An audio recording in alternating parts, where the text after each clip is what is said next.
আগে এইভাবে টেস্ট করতে হয় ওষুধ? হলো তো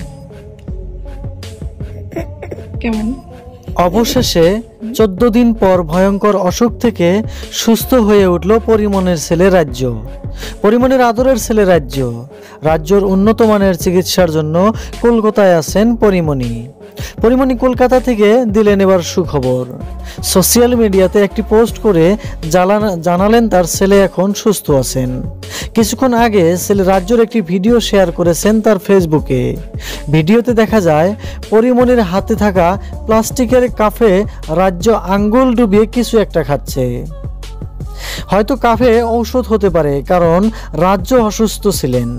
ফেসবুকে পোস্ট দিয়ে ক্যাপশন হিসাবে পরিমণি লিখেছেন, পূর্ণ এখন ভালো আছে, আলহামদুলিল্লাহ, দোয়া করবেন।